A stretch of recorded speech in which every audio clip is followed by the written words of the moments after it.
오늘 정봉주 전 의원 성추행 관련 의혹 제기도 있었죠. 안희정 전 지사 성폭행 충격에 이어서 연일 정신이 없을 정도인데요. 국회에서도 이 성폭력 처벌을 강화하자 이런 방향의 입법들이 추진되고 있습니다. 이번에 이 성폭력 처벌 특례법 개정안 이른바 이윤택 방지법 대표 발의한 바른미래당의 이현주 의원을 연결합니다. 이 의원 안녕하세요. 네, 안녕하세요. 네. 이현주 의원 이제 국회 가신 게 벌써 한 5년 이렇게 되죠? 네, 이제 6년째입니다. 그죠? 네. 국회 또 정치권 원래 이게 성추행, 성폭행 이런 게 좀 문제가 심각합니까?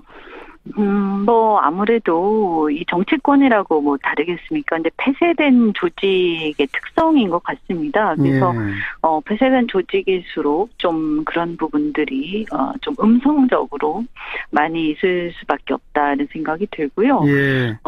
그리고 이제 국회 같은 경우도 정치권도 남성이 압도적으로 많지 않습니까? 그렇죠. 그러니까 문화 자체가 굉장히 남성 중심적이고요. 예. 그래서 요즘에 많이 완화되긴 했습니다만 과거에 무슨 룸사롱 얘기도 많이 있었고 또 예. 무슨 이 폭탄주 얘기도 많이 있었고 그게 그냥 다반사처럼 당연하게 막 얘기가 되고 있었는데 예. 그런 것들도 어떻게 보면 굉장히 남성 중심적인 문화고 사실 그런 문화 속에서 여성이 정치한다는 것 자체가 예. 이제 불편하고 어렵습니다. 이런 이제 문화 자체가 저는 굉장히 큰 문제다 이렇게 생각합니다. 남성 중심 문화이면서 또 조직은 폐쇄적이고, 그죠? 네네. 그리고 국회의원 보좌진들의 그 관계가 이게 보좌진들을 이렇게 채용하고 해고하고 하는 게 그냥 국회의원이나 좀 상급 보좌관 한 명 손에 다 달린 거 아닙니까? 아무래도 이제 제일 수석 보좌관의 권한이 굉장히 크고요. 예. 또 국회의원은 사실은 또 이렇게 항상 상근을 이렇게 실내에서 내근을 하는 게 아니라 주로 바깥 활동을 많이 하기 때문에. 그렇죠.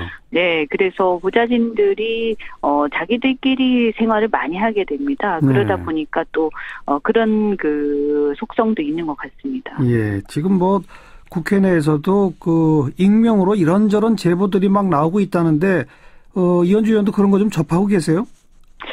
저희도 이제 예전에도 보면 이렇게 그런저런 얘기들이 막 떠돌기도 하고, 그리고 이제 이런저런 이제 뭐라고 해야 되나, 익명으로 이렇게 제보하는 것들도 당에서도 이렇게 본 적도 있었는데요. 네. 근데 이제 항상 그런 일들이 생기면, 이제 저희가 이제 저 같은 경우는 이제 면직을 확실하게 이렇게 해야 된다, 이렇게 생각을 하는데, 예. 또 어떤 경우에는 가해자가 이렇게 자기 변명을 또 하고 이렇게 항변을 하면 네. 이게 아주 고약하게 되는 경우가 많습니다. 이게 밝혀지기가 굉장히 어렵다 보니까. 아하. 그리고 제가 이렇게 보면 항상 지금 수사기관도 굉장히 문제인 것 같아요. 네. 그런 사건들을 다룰 때 수사기관이 실제로 가해자의 얘기를 좀 많이 듣는 경우도 많고 특히 가해자가 사회적 지위가 높을 경우에는 예. 그리고 피해자에 대해서 충분히 보호되지 못하고 있다 이런 생각이 많이 듭니다. 그리고 네. 이제 또 다른 문제는 뭐냐면 이게 바로 일어났을 때 얘기가 나와야 사실은 증거를 수집하고 해서 처벌하기 굉장히 용이한데요. 그렇죠. 네, 근데 대개 보면 이런 관계들이 이제 권력 관계가 있기 때문에 예. 침묵을 계속 하게 됩니다. 예. 그래서 시간이 다 지나가고 나서 나중에 이제 얘기가 나오게 되면 지금 미투도 그런 상황인데, 그렇죠. 예. 네, 그랬을 때 이제 가해자가 부인을 하고 저항을 하게 되면 이게 이제 실질적으로 법적으로 굉장히 어려운 상황이 있는 거죠. 지금 미투 열풍이 일고 있습니다만 정말 사법 처리로까지 가느냐 문제는 또 다른 문제죠. 그렇죠? 네. 그런 의미에서는 시간이 많이 흘렀다는 것이 또 가해자 측 또 피해자 측 사이의 공방이 앞으로 굉장히 지리하게 이어질 수도 있다 이런 말씀이시로군요. 네, 그러다 보면 아무래도 피해자 입장에서는 2차 네. 피해를 당하는 경우가 많고요. 네. 그래서 결국에는 시간을 끌다 보면 피해자가 여러 가지 경제적으로도 어렵게 되고 예. 또 여러 가지 사회적으로도 굉장히 공경에 처하게 되고 또 우리나라의 문화들이 그랬을 때 피해자가 왕따되는 경우가 많거든요. 그러니까요. 네, 그러니까 이런 문화들도 굉장히 큰 문제다 이렇게 생각을 합니다. 이번에 대표 발의하신 이른바 이윤택 방지법 어떤 내용입니까?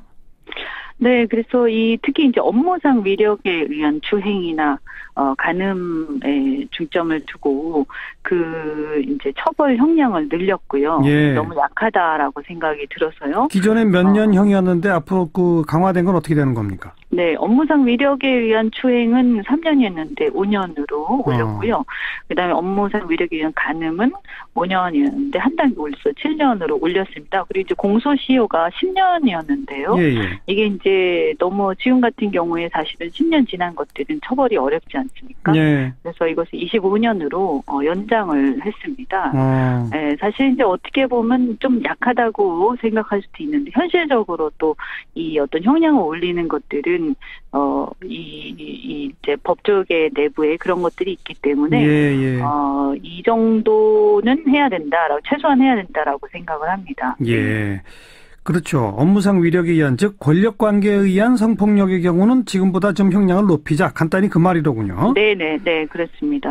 이윤택 사건 같은 경우 워낙 오래전 일이라 공소시효 때문에 처벌이 어려울 수 있다는 얘기들이 나왔었는데 만약 지금 대표 발의하신 이 법이 이번에 통과가 빨리 된다면 바로 소급 적용도 되는 겁니까? 어떻게 되는 겁니까?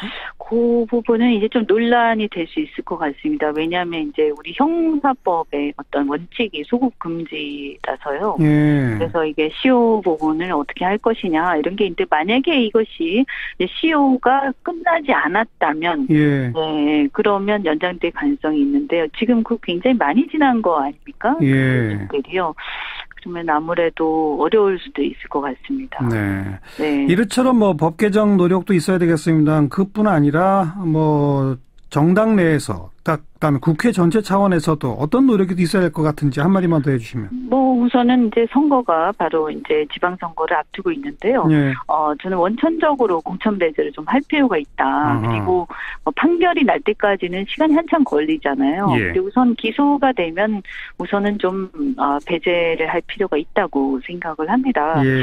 그리고 이 내부에서도 내부의 어떤 자정 노력이 굉장히 많이 필요하고 우선 이제 문화를 또 바꿔야 한다고 생각합니다. 이런 가부장적이고 좀 이중적인 문화, 이 의식 구조 자체를 개혁해야 되고 또 우리가 좀 앞장서서 이 사회의 어떤 가부장적인 남성 중심의 문화를 깬다든가 특히 또 여성들의 유리천장을 깨는 거 그래서 여성들의 어떤 공천 우대하는 부분들도 굉장히 중요하다고 생각을 합니다. 여성들이 많아지면 그러면 이런 부분들도 자연스럽게 조금 완화될 수 있다 이렇게 봅니다.